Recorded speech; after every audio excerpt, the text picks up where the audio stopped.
Hello children, our dissolution of a partnership firm chapter has completed. In that chapter, I have explained all the theory notes and numerical questions. Today I will start chapter 4, retirement or death of a partner. Again, explain because this chapter is not completed. First I will revise all the previous concept in this chapter. Only adjustment of partner's capital loan account will not come in our board exam. Rest all the syllabus will come. Other, I have completed this chapter also like NPO, not for profit organization, partnership basic concept, reconstitution of a partnership firm, admission of a partner, dissolution of a partnership firm. So children, let's start the chapter. Retirement or death of a partner. In this chapter, this is chapter map, retirement or partner. Retirement of a partner, change in the profit sharing ratio, accounting treatment of goodwill, revaluation of assets and reassessment of liabilities, reserve and accumulated profit losses, distribute according to the general entries, computation of amount due to retiring partner, adjustment of capitals, liability towards a retiring partner, adjustments required on the retirement of a partner, sacrificing ratio, gaining ratio, new ratio, payment of amount full in lump sum, payment in installment when total capital of new firm is given, when total capital of new firm is not given, when the retiring partner is to be paid through amount brought by the remaining partner. Death of a partner, these concepts will be followed. Deceased partner's share of goodwill, share of profit up to the date of death, amount due to deceased partner, settlement of deceased partner's executor's account. So in the death chapter, we will prepare a account like a executor's account. So, retirement of a partner meaning a partner has the right to retire from the firm after giving due notice in advance.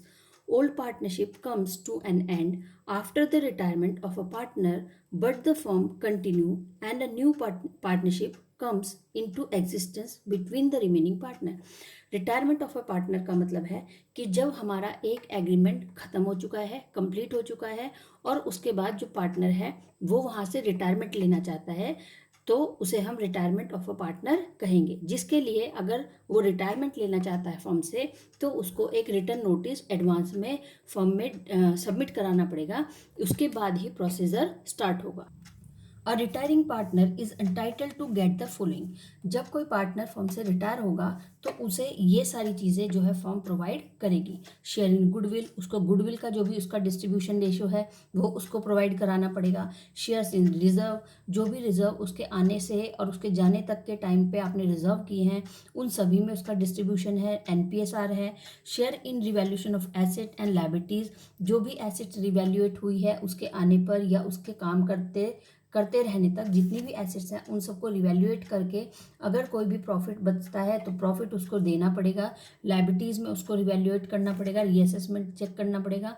Share in accumulated profit और loss, जो भी profit और loss accumulated है, जो firm के suppose last moment पे वो जा रहा है और लास्ट आपने बैलेंस शीट प्रिपेयर की है किसी भी ईयर की, तो वहाँ तक जो भी एक्यूमुलेटेड प्रॉफिट और लॉस है उन सभी में उसको ये सब डिस्ट्रीब्यूशन हमें एक पार्टनर, रिटायरिंग पार्टनर को फर्म करेगा। अकाउंटिंग प्रॉब्लम्स क्या होंगी हमें? Following accounting problems arise on the retirement of a partner. Calculation of new profit sharing ratio, एनपीएसआर and gaining ratio of the continuing partner. यहाँ पर हमें सबसे पहले एनपीएसआर और सेक्रीफाइसिंग रेशो, गेनिंग रेशो, इनको सबको कैलकुलेट करना पड़ेगा। Second is treatment of goodwill. Goodwill को देने के लिए गुडविल ट्रीटमेंट यूज करना पड़ेगा, गुडविल की वैल्यू को फाइंड आउट करना पड़ेगा और उसके बाद ही हम उसको शेयर कर पाएंगे। Accounting treatment for revaluation of asset and liabilities, हमें यहाँ पर जब फर्म से पार्टनर रिटायर हो रहा है तो हमें अपनी सारी एसेट्स की रिवैल्यूएशन करनी है और रीअसेसमेंट करना है लायबिलिटीज का। After that we will be find out how many amounts will be distributed as a profit or loss among the partners. Accounting treatment of reserves, accumulated profit और loss हमें calculate करने हैं. Payment of retiring partner की retiring partners को कितनी payment जा चुकी है, कितना उसके कैपिटल अकाउंट में बैलेंस है या उसके करंट अकाउंट में बैलेंस है, क्रेडिट में या डेबिट में, इन सभी चीज़ों को भी चेक करना है. Adjustment of capitals in proportion to profit sharing ratio, कि जो भी उसकी कैपिटल है उसको प्रॉफिट शेयरिंग रेशो में अब किस तरह से एडजस्ट किया जाएगा. तो हमें accounting problem at the time of retiring of a partner, जब फर्म से कोई पार्टनर रिटायर होगा उसको ये सारी चीज़ें हमें देनी है. तो इन सभी अमाउंट को पे करने के लिए हमें इन सभी कंडीशंस को या सभी स्टेप्स को फॉलो करना पड़ेगा अपने कैलकुलेशन के लिए. Calculation of NPSR. First, we will discuss about the NPSR. NPSR, if the new profit sharing ratio of the remaining partner are not given in the question, it will be assumed that the remaining partner continue to share profit and losses in the old ratio.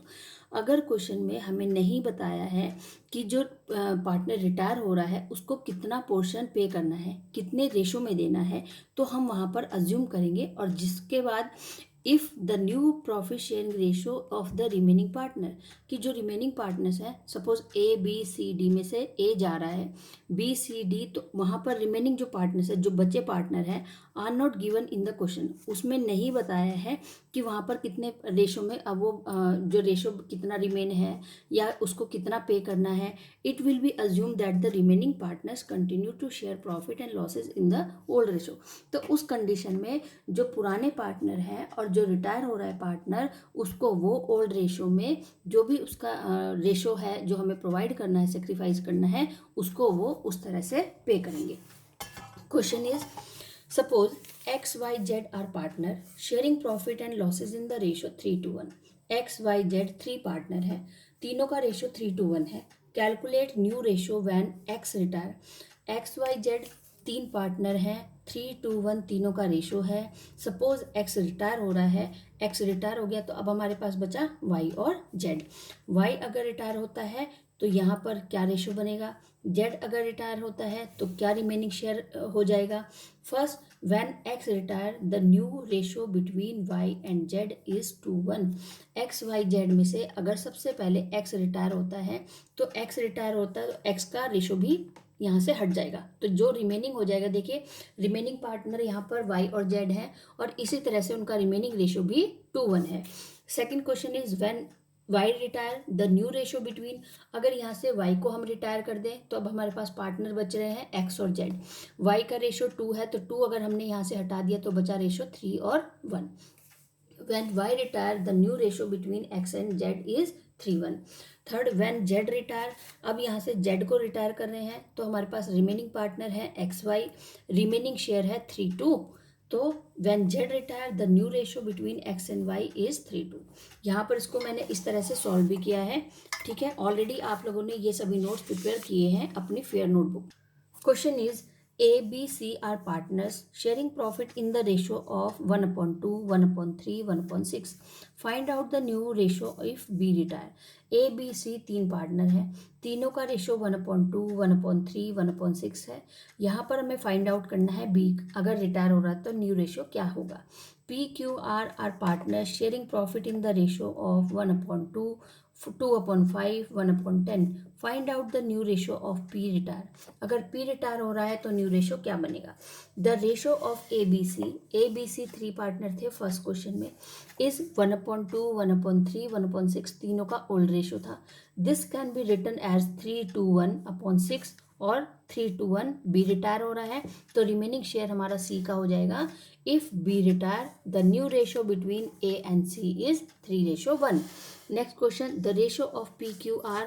P Q R का ratio है 1/2, 2/5, 1/10. दिस can be written एज 5:4:1. 5 रिटायर हो रहा है P, तो remaining share है 4:1 और किसका है ये, क्यू का और आर का. If P retire the new ratio between P Q and R is 4:1.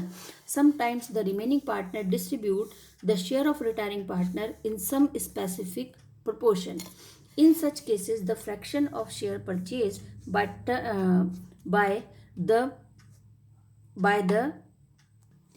them is added to their old share and the new ratio is calculated.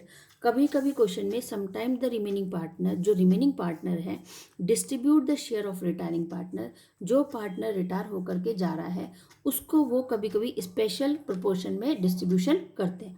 In such cases the fraction of share purchase by the them is added to their old share and new share is calculated. तो वहाँ पर हम calculation किस तरह से करेंगे एनपीएसआर की.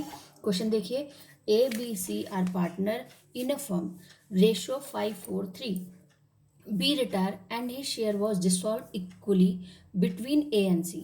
A, B, C तीन पार्टनर है जहाँ पर B रिटायर हो रहा है. अब B के रिटायरमेंट के बाद B का जो रेशो है 4, उसको A और C दोनों इक्वली आपस में डिवाइड कर लेते हैं. Between A and C calculate the एनपीएसआर of A and C. तो यहाँ पर हमें कैलकुलेट करना है कि A और C का न्यू रेशो जो है वो क्या बनेगा. B share will B divided between A and C in the ratio of 1:1 equally, क्योंकि दोनों इक्वल मांग रहे हैं.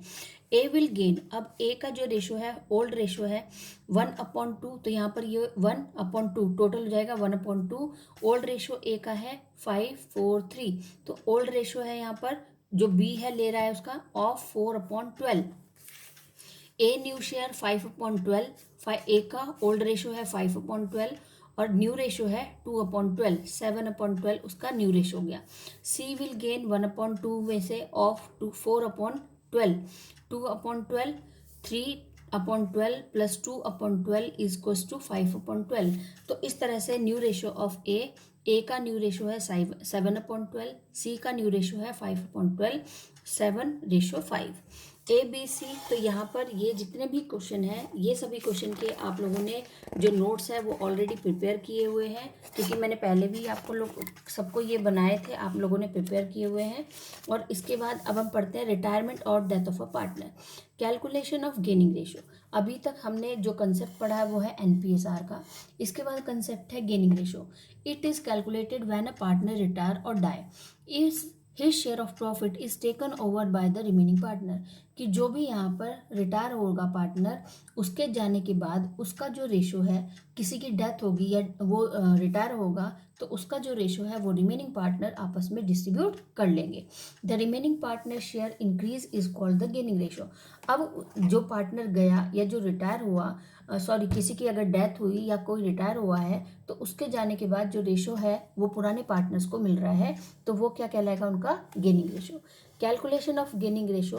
तो इसी तरह से जैसे एनपीएसआर में डिफरेंट टाइप्स के केसेस थे, ऐसे ही गेनिंग रेशो में भी बहुत सारे केसेस के क्वेश्चन हैं. Calculation of gaining ratio. It is calculated by two method से हम इन क्वेश्चंस को कैलकुलेट करते हैं.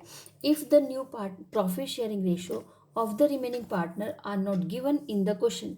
अगर क्वेश्चन में न्यू रेशो नहीं दिया हुआ है कि रिमेनिंग जो पार्टनर है उनको इन फ्यूचर में क्या नया रेशो मिलने वाला है, it will assume that the remaining partner continue to share profit in the old ratio. तो जो भी रिटायर होने वाले पार्टनर का रेशो है उसको रिमेनिंग पार्टनर अपने ओल्ड रेशो, जो उनका ओल्ड रेशो था उसके अकॉर्डिंग उसको आपस में बांट लेंगे. Gain to the continuing partner is in the old ratio. और जो उनको गेन होगा वो उनके ओल्ड रेशो के अकॉर्डिंग होगा. A B C share profit in the ratio 5:3. If B retire his share will be taken by A and C in the ratio 5:2. यहाँ पर क्वेश्चन है ए बी सी तीन पार्टनर है, इसके बाद तीनों का रेशो है 5:3. बी रिटायर हो रहा है तो बी का अगर रिटायरमेंट है तो ये बी का रेशो है 3. His share will be taken by A and C. A और सी ने उनके रेशो को, बी के रेशो को आपस में यहाँ पर नहीं लिया है, क्योंकि बांटने के लिए बात नहीं हुई है कि कौन लेगा कितना लेगा. And the new ratio in the future also 5 और 2. तो बी के रिटायरमेंट के टाइम पर उसका रेशो जो है वो रिमेनिंग पार्टनर कितना आपस में डिस्ट्रीब्यूट करेंगे ये नहीं बताया गया है. तो अभी फिलहाल वहाँ पर जो उनका फ्यूचर रेशो है वो 5 और 2 ही रह जाएगा. Next question is if the एनपीएसआर of the remaining partner is given in the question. अगर क्वेश्चन में रिमेनिंग पार्टनर्स के लिए एनपीएसआर प्रोवाइड है, gaining ratio is calculated by deducting old ratio. तो गेनिंग रेशो को निकालने के लिए हमें ओल्ड रेशो में से माइनस करना पड़ेगा from the new ratio. Gaining ratio के लिए हमारे पास ये जो फॉर्मूला है new ratio minus old ratio. Equals to gaining. तो जब हम न्यू रेशियो में से ओल्ड रेशियो को माइनस कर देंगे तो हमें पता चल जाएगा कि रिमेनिंग पार्टनर को कितना गेन वहां पर हुआ है। यहाँ पर क्वेश्चन देखिए, Amit, Dinesh, Gagan are partner, profit sharing ratio 3:1। Dinesh retire, तो यहाँ से दिनेश जो है वो रिटायर हो रहा है। Amit and Gagan decide to share profit of the new firm is in the ratio 3:2। तो यहाँ पर दिनेश के रिटायरमेंट के बाद अमित और गगन डिसाइड कर रहे हैं कि जो भी न्यू फर्म में उनका प्रॉफिट होगा उसका रेशो होगा 3:2। कैलकुलेट गेनिंग रेशो, तो हमें यहाँ पर कैलकुलेट करना है उनका gaining ratio. Amit gaining ratio 3/5, Amit का ओल्ड रेशो है 3/5, न्यू रेशो है -5/10, 6, तो इसको आप क्रॉस में मल्टीप्लाई करके माइनस कर सकते हैं। 6 - 5/10 इक्वल्स टू 1/5। तो इसका मतलब अमित को कितना गेन हुआ, 1/10। गगन का भी हमने ऐसे ही निकाला, 2/5 उसका ओल्ड रेशो है, 2/10 उसका फ्यूचर रेशो है, न्यू रेशो है। हमने क्रॉस मल्टीप्लाई किया और माइनस किया तो यहाँ पर आ जाएगा 2/10। The gaining ratio of Amit and Gagan 1:2। तो यहाँ पर दिनेश के जाने से अमित और गगन को जो गेन हुआ है उसका रेशो है 1/2। इसी तरह से यहाँ पर एक क्वेश्चन है, तो GR निकालने के लिए new ratio minus old ratio. Madhu, Neha, Tina partner, ratio 5:3:2। Calculate NPSR and GR। इस क्वेश्चन में मधु, नेहा, टीना तीन पार्टनर है, 5:3:2 का तीनों का रेशो है। NPSR कैलकुलेट करना है और gaining ratio. Madhu retire and Neha retire, Tina retire. तो यहाँ पर 3 केस है कि अगर मधु रिटायर होती है तो नेहा और टीना का न्यू रेशो क्या होगा, नेहा अगर रिटायर होती है तो यहाँ पर मधु और टीना का क्या रेशो होगा, टीना अगर रिटायरमेंट लेती है तो मधु और नेहा का फ्यूचर रेशो क्या बनेगा। Given old ratio Madhu, Neha, Tina 5:3:2। If Madhu retire, NPSR between Neha and Tina will be 3:2। यहाँ से हमने देखा कि मधु, नेहा, टीना तीन पार्टनर है, तीनों का रेशो है 5:3:2। अगर सबसे पहले केस के अकॉर्डिंग मधु रिटायर हो रही है तो मधु का रेशो है 5, ये रेशो हट जाएगा तो रिमेनिंग जो रेशो है वो नेहा और टीना का है 3:2। दूसरे केस में कह रही है कि अगर नेहा रिटायर होती है तो नेहा का रेशो है 3, नेहा रिटायर होती है तो फ्यूचर रेशो अब इनका बन जाएगा 5:2, वो है हमारा मधु और टीना का। थर्ड केस में टीना रिटायर, तो यहाँ पर टीना का रेशो है 2, अगर टीना रिटायर हो रही है तो यहाँ पर मधु और नेहा का रेशो बनाया जाएगा फ्यूचर रेशो 5:3। तो इसी तरह से एक वर्किंग नोट है ये कि तीन पार्टनर्स है, अगर मधु, नेहा, टीना में से मधु रिटायर हो रही है, ये रिटायर हो रही है तो नेहा और टीना का रेशो रह जाएगा 3:2। अगर यहाँ पर मधु, नेहा, टीना में से नेहा रिटायरमेंट लेती है तो यहाँ पर मधु और टीना का गेनिंग रेशो हो जाएगा 5:2। थर्ड केस में मधु, नेहा, टीना में से अगर टीना रिटायरमेंट लेती है तो मधु और नेहा का गेनिंग रेशो हो जाएगा 5:3। Now is the difference between sacrificing or gaining ratio. Sacrificing, it is the proportion in which the old partner sacrifice their share in favor of a new partner. कि जब किसी पार्टनर के firm में आने के बाद पुराने पार्टनर्स उसको कुछ डिस्ट्रीब्यूशन करते हैं अपने प्रॉफिट में से तो उसे हम सेक्रीफाइस कहते हैं। It is the proportion in which the old partner acquire the outgoing, retire और deceased partner share. Gaining ratio, कि किसी पार्टनर के रिटायरमेंट होने से या किसी की डेथ होने से जब वो चला जाएगा तो उसके जाने के बाद जो भी उसका रेशो होगा वो रिमेनिंग पार्टनर्स में डिस्ट्रीब्यूट हो जाएगा, जिसे हम कहेंगे gaining ratio. Time of calculation, हम कब कब इसको कैलकुलेट करते हैं, it is calculated at the time of admission of a new partner. Sacrifice को हम कैलकुलेट करते हैं एडमिशन के टाइम पर। It is calculated at the time of retirement और death of a partner. Gaining ratio को कैलकुलेट करेंगे जब रिटायरमेंट होगा या फर्म में किसी की डेथ होगी। Purpose, it is calculated to know how the old partner shall share the goodwill brought in by the new partner। यहाँ पर इसको पर्पस कैलकुलेट करने का पर्पस है कि जब फर्म में कोई नया पार्टनर आया तो उसके नए पार्टनर के लिए उसने कितनी गुडविल जो है वो फर्म को दी और वहाँ पर उसका नया रेशो क्या बना। It is calculated to know how the remaining partner shall contribute towards the share of goodwill by the retiring partner. यहाँ से हमें पता चल रहा है कि जब फर्म में पार्टनर रिटायर हो रहा है तो उसके रिटायरमेंट के टाइम पर जो रिमेनिंग शेयर है, जो रिमेनिंग पार्टनर्स है, वो कितना गुडविल के लिए उसका डिस्ट्रीब्यूशन करते हैं। फॉर्मूला सेक्रीफाइसिंग निकालने के लिए ओल्ड माइनस न्यू, गेन के लिए new minus old. Effect on share of profit and old remaining partner, the old partner share decrease. जो भी ओल्ड पार्टनर्स हैं, जब वो कुछ उसको एडमिशन हुआ किसी पार्टनर का, उसको दे रहे हैं, तो उनका जो रेशो है वो डिक्रीज हो जाएगा। There the remaining partner share increase, यहाँ पर एक पार्टनर रिटायर हुआ है या किसी की डेथ हुई है, तो उसके जाने से जो रिमेनिंग पार्टनर है उनका रेशो जो है वो इंक्रीज हो जाएगा। इफेक्ट ऑन कैपिटल, कैपिटल पे क्या असर होगा? Old partners capital account are credited, क्योंकि ओल्ड पार्टनर्स के अकाउंट से जो है सेक्रीफाइस रेशो कम हो गया है तो क्रेडिट होगा। 4 share of goodwill in the sacrificing ratio, और जो भी गुडविल की अमाउंट है वो उनको सेक्रीफाइस कर दी जाएगी, उनको बट जाएगी। Remaining partner capital account are debit, जो रिमेनिंग पार्टनर है उनके अकाउंट में नए रेशो के अकॉर्डिंग डिस्ट्रीब्यूशन होगा तो उनका अकाउंट डेबिट हो जाएगा। Share of goodwill in the gaining ratio, और जो भी गुडविल है वो गेनिंग रेशो में डिस्ट्रीब्यूट होगी। Next is treatment of goodwill. When a partner retire, the continuing partner gain his share of profit. They have to compensate the retiring partner for his share in the goodwill in the gaining ratio. Similarly, when there is death of a partner, the continuing partner should bear the share of goodwill due to the deceased partner. The goodwill is valued on the date of retirement or death of a partner and adjusted through the capital account of the remaining partner.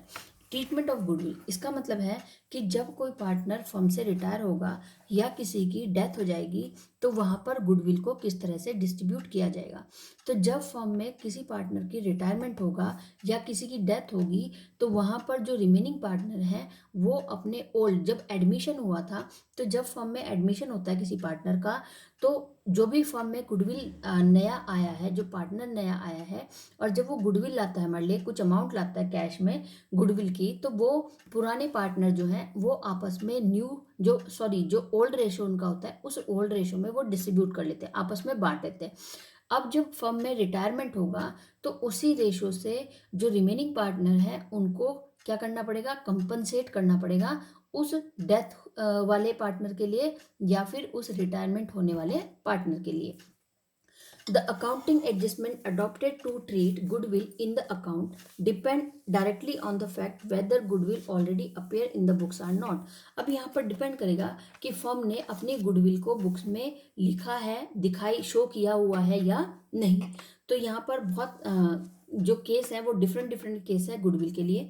First case is when goodwill does not appear in the book of account, अगर goodwill की amount को books में appear, show नहीं किया है at the time of retirement और death of a partner, adjustment for goodwill is made through partners capital account, तो वहां पर पार्टनर्स के कैपिटल अकाउंट से जो है गुडविल एडजस्ट की जाएगी। Goodwill does not appear in books, अगर गुडविल अपीयर नहीं है, यहाँ पर क्वेश्चन देखिए, रमेश, नरेश, सुरेश वर partners in a firm sharing profit in the ratio 5:3:2। Ramesh, Naresh और सुरेश 3 पार्टनर है, तीनों का रेशो 5:3:2 है। नरेश रिटायर हुआ and the NPS are between Ramesh and Suresh 2:3. On Naresh retirement, the goodwill of the firm was valued 1,20,000. Pass necessary journal entry for the treatment of goodwill on Naresh retirement without opening goodwill account. इसका मतलब यहाँ पर goodwill को पहले books में show नहीं किया गया है। रमेश, नरेश, सुरेश 3 पार्टनर थे, तीनों का रेशो 5:3:2 है।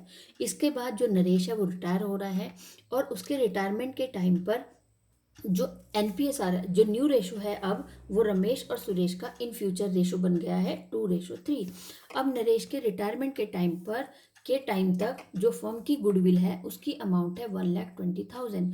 तो यहाँ पर क्वेश्चन है कि इसके लिए जनरल एंट्री पास करनी है कि किस तरह से गुडविल को ट्रीट किया जाएगा, डिस्ट्रीब्यूट किया जाएगा उस रिटायर होने वाले पार्टनर के लिए, और जिसके लिए विदाउट ओपनिंग गुडविल अकाउंट, कि कोई भी गुडविल अकाउंट ओपन नहीं करना है। सो चिल्ड्रन, इस क्वेश्चन में हमारे पास 3 पार्टनर हैं, रमेश, नरेश और सुरेश। तीनों का ओल्ड रेशो है 5:3:2, total is 10। New ratio also provide किया गया है 2:3। तो यहाँ पर क्वेश्चन है कि फर्म में जो गुडविल है नरेश के रिटायरमेंट के टाइम तक उसकी अमाउंट है 1,20,000। ओल्ड रेशो है 10, टोटल 10 है तो डिवाइड कर देंगे 10 से, तो यहाँ पर 12,000 पर यूनिट आ जाएगी। अब यहाँ पर नरेश का जो रेशो है वो है 3, तो 12,000 इंटू 3 इक्वल्स टू 36,000। इसका मतलब जब नरेश रिटायर होगा तो नरेश को हम जाते समय उसके रिटायरमेंट के टाइम पर 36,000 की गुडविल हमें पे करनी पड़ेगी, जिसको अब जो रिमेनिंग पार्टनर है रमेश और सुरेश दोनों मिल करके उसको पे करेंगे। Naresh share in goodwill 1,20,000 into 3/10, direct ratio से भी हम निकाल सकते हैं 36,000। New ratio 2:3, old ratio 5:3, Ramesh 2/5, old ratio है रमेश का 2/5 माइनस 5/10, 1/10 सेक्रीफाइस, तो इसका मतलब ये 1/10 सेक्रीफाइस करेगा, 12,000 रुपये देगा। Suresh 3/5 minus 2/10 equals to -4 gain. Suresh को यहाँ पर -4 का गेन हो रहा है, जब हमारा आंसर रेशो माइनस में आएगा तो वो गेन होगा।